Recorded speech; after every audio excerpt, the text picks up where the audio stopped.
Les questions, c'est ce que fait le chroniqueur national de fraternité ce matin, Sulpice Oscar Baguidi, qui nous parle du bal de la société civile avec les deux ailes qui s'affrontent actuellement en ce qui concerne la désignation du représentant de cette société civile au sein de la Commission électorale nationale autonome. On en parle tout à l'heure dans une demi-heure, mais bien avant, vous aurez la chance de savoir ce qui se passe aux quatre coins du pays grâce donc aux journaux qui nous sont parvenus ce matin, les journaux qui nous reviennent à deux reprises dans cette édition. D'abord au début avec la une, c'est dans un instant, et puis à la fin avec la revue de presse qui nous donnera plus de détails sur les titres qui seront lus tout à l'heure par André Dossa. Dans le bulletin d'information d'Imouranou Issoufou, vous aurez aussi l'opportunité de voir le nombre impressionnant de travailleurs ayant envahi hier le tribunal de première instance de Cotonou pour soutenir donc les collègues du secteur de la santé qui étaient en procès hier. Et ces travailleurs disent pour le moment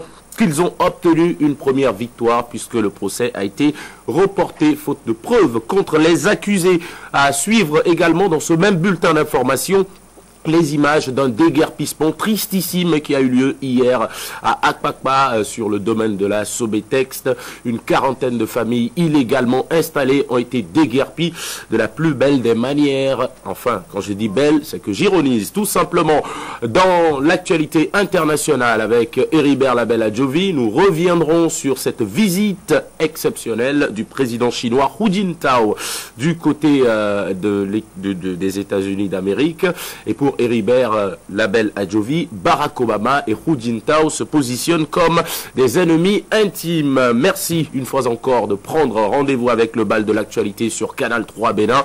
Bon réveil à toutes et à tous. Tout de suite donc la première étape de cette émission, la une des journaux. C'est avec André Dossa.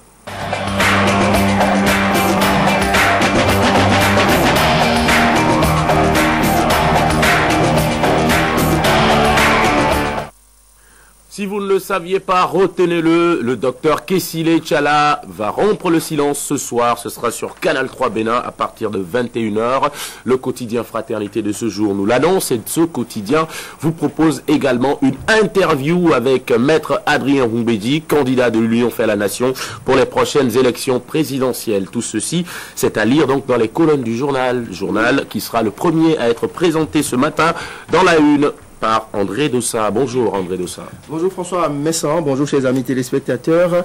Vous avez tout à fait raison François Messan. Le docteur Kessile Tchala parle ce soir à l'occasion d'une émission spéciale à 21h sur Canal 3 Bénin. L'information révélée en exclusivité par le journal Fraternité de Bonne Guerre. En manchette de ce journal, on peut lire entretien avec le candidat de l'Union fait la Nation. Humbedi fait des révélations. Il parle de son passé de magistrat sous le PAPB, de sa collaboration avec Kérékou et bien d'autres sujets. Préparation des prochaines élections, des maires dénoncent les ratés de la LEPI. Le superviseur général Bako réagit et clarifie. Désignation du représentant de la société civile à la Sénat 2011, les explications du camp Rigobert Tchatcha. La chronique nationale de fraternité, le spectacle de la société civile, c'est écrit par Sulpice Oscar Baguidi dans sa chronique internationale. Heribert Label Adjovi parle de la Chine et des États-Unis, des ennemis intimes, selon le chroniqueur puis Fraternité publié en sa page 9, des opportunités immobilières. La Nation, assignation des responsables du FIOS, grande mobilisation hier au palais de justice. Le matinal, dénonciation contre la LEPI, pression des maires sur Arifari, Bako, Ipilet, affrontement manqué entre gendarmes et coopérateurs. Vivement qu'il n'y ait pas un deuxième Djiraba.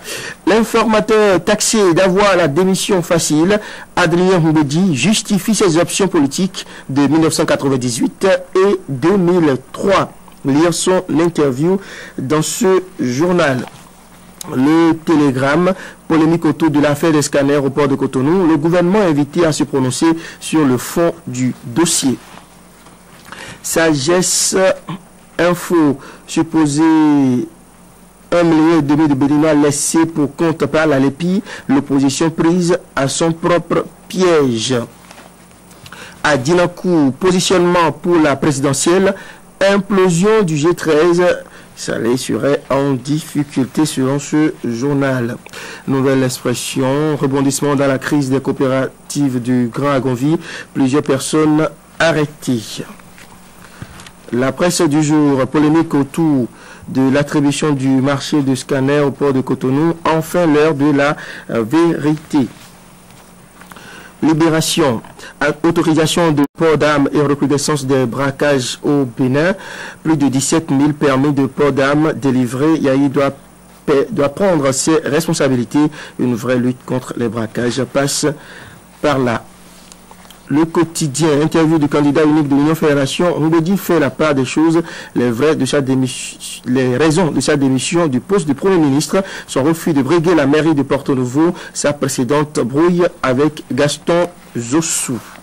La nouvelle tribune, polémique autour des scanners au port de Cotonou, de la tricherie dans l'attribution du marché, le gouvernement en cause, tout sur le scandale. L'indépendant, projet mortel et criminel de la mairie de Semenkoji, les vendeuses et usagers des parcs des Pins Niveaux en danger de mort. Entretien du candidat unique de l'UN, Mbedi parle de cette démission de 1968, 1998 et 2003. 24 heures au Bénin, choix politique du PRD ces 10 dernières années, les confidences de maître Mbedi. L'événement précis, interview exclusive du candidat unique de l'Union fait la nation, Mbedi fait des révélations sur ses positions politiques. Il a été convenu que je me retirerai une fois la mairie de Porto-Novo gagnée. Le progrès, entretien avec le candidat de l'Union fait la nation à la présidentielle 2011, Adrien Mbedi donne les raisons de ses démissions. Aube nouvelle, participation et contrôle des élections en République du Bénin, les dessous du business de la société civile. Quotidien Le Contemporain, présidentielle de 2011, pour qui roule Victor Tokpanou. Et pour finir, nous revenons à la une de Fraternité. Entretien avec le candidat de l'Union Fédération, Mbedi fait des révélations. Il parle de son passé de magistrat sous le PRPB, de sa collaboration avec Irekou et bien d'autres sujets dans les colonnes de Fraternité, notamment la page 14. Pour la première fois depuis son départ du gouvernement Yahi, Kessile Tchala parle ce soir. Il sera l'invité d'une émission spéciale de Canal 3 Bénin à partir de 21h. Préparation des prochaines élections. Des maires dénoncent les ratés de la LEPI. Le superviseur général Bako réagit et clarifie au sujet toujours des prochaines élections, notamment de la désignation des représentants de la société civile à la Sénat 2011. Fraternité publie les explications du camp Rigobert Tchacha en sa page 9, tandis que son chroniqueur national, Sulpice Ossak Bagedi, titre sur le même sujet, le spectacle de la société civile, écrit-il. Dans la chronique internationale, Héribert se penche sur la visite du président chinois aux États-Unis. Ennemi intime, titre le chroniqueur international. Merci. Merci infiniment à vous, André Dossa. Eh bien, on retiendra trois grandes choses. D'abord, cette nouvelle annoncée par Fraternité, Kessile Tchala qui va rompre le silence à 21h sur Canal 3 Bénin à l'occasion d'une émission spéciale. Mais on retiendra aussi dans la plupart des journaux cette interview accordée par le candidat de l'Union fait la nation, Maître Adrien Rougbedi, donc, qui apporte des réponses à plusieurs questions que se posent nos compatriotes. Enfin, j'aimerais quand même rappeler à certains journaux qui continuent inlassablement de se pencher sur le dossier d'attribution du marché de scanner que le résultat est déjà connu. C'est la Société Générale de Surveillance Bénin Contrôle qui a gagné le marché. Donc, je crois que la polémique, elle est inutile. Il faut qu'on en cesse avec. Le bulletin d'information de tout à l'heure nous permettra de voir la mobilisation impressionnante qu'il y a eu hier au niveau du palais de justice de Cotonou à l'occasion du procès des acteurs du secteur sanitaire. Il y a déjà une première victoire selon ces travailleurs que vous allez écouter tout à l'heure. Et puis, une quarantaine de familles désemparées ont été déguerpies de façon spectaculaire hier au quartier Finagnon à Akpakpa. Vous allez également voir les images. Imuranou Issoufou va nous aider donc à coordonner tout ceci.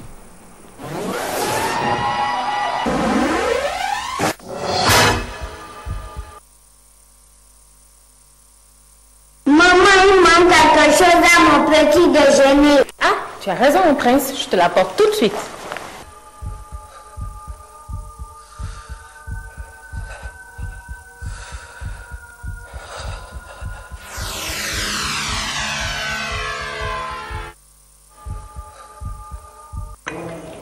c'est mieux comme ça.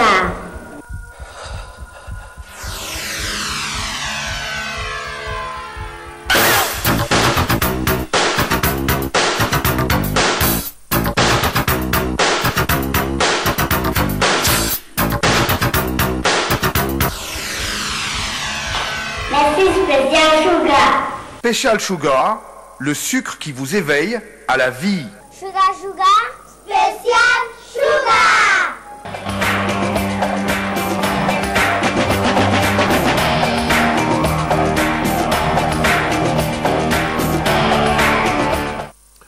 Voilà le bulletin d'information préparé par l'ensemble de la rédaction, présenté par Imran Issifou. C'est tout de suite et c'est parti pour un quart d'heure d'infos. Bonjour Imran Issifou. Bonjour François Menton, bonjour amis téléspectateurs. L'audience des 22 membres du FIOS a signé un référé par l'État béninois pour la journée d'hier a été finalement avortée. Elle est reportée au 2 février prochain et pour cause, l'agent judiciaire du Trésor a déclaré n'avoir pas suffisamment d'éléments. Tanguy Agoy et Elvis Tonoucoin étaient au palais de justice. Ils ont entonné à l'unisson et instinctivement le chant de la victoire et de la détermination. La décision du renvoi au 2 février prochain du procès des 22 membres du Front Uni des organisations et syndicats de la santé a signé un référé par l'État béninois pour ce mercredi matin au tribunal. L'heure est vite parvenue. Elle est tombée du fond de la salle d'audience, faute d'éléments suffisants de la part de la partie de Menderes qui a suggéré un report. Le premier triomphe pour les travailleurs assignés. Si celui qui nous a assignés n'a pas de pièces, ça voudra dire que nous sommes vainqueurs. Chers amis, quand vous n'êtes pas prêts pour quelque chose, ne vous y engagez pas. Nous, en ce qui nous concerne, nous sommes prêts. Prêts, mais aussi mobilisés et sereins, ont rassuré les membres du FIOS. La date du 2 février prochain est attendue dans la détente totale. Les mises en cause sont sûres de leur victoire prochaine. Je suis sûr que l'État va reculer jusqu'à aller dans la mer parce que nous sommes au niveau de l'océan Atlantique. Par cette assignation en référé, le gouvernement béninois, par l'intermédiaire du ministre de la Santé, court derrière la levée immédiate de la motion de 72 heures de grève par semaine sans service minimum exécutée depuis plusieurs mois par les agents de la santé. À cela s'ajoute une astreinte combinatoire de 5 millions de francs CFA par jour de résistance. La vie des malades se joue désormais devant les tribunaux, parallèlement au drame dans les hôpitaux. La mobilisation était grande hier au palais de justice de Cotonou. Des centaines de travailleurs des différentes centrales syndicales et confédérations sont venus massivement des différents départements du Bénin pour soutenir leurs collègues du FIOS. Retour sur l'ambiance plutôt particulière qui a prévalu hier.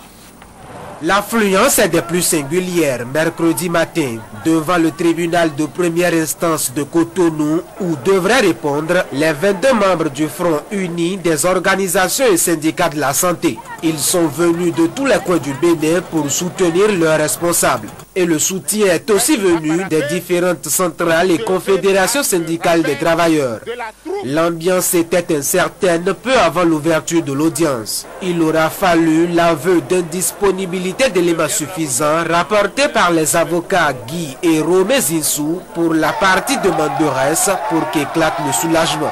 Chacun interprète l'attitude à sa façon. Vraiment, ça prête à l'impression que le gouvernement est effrayé.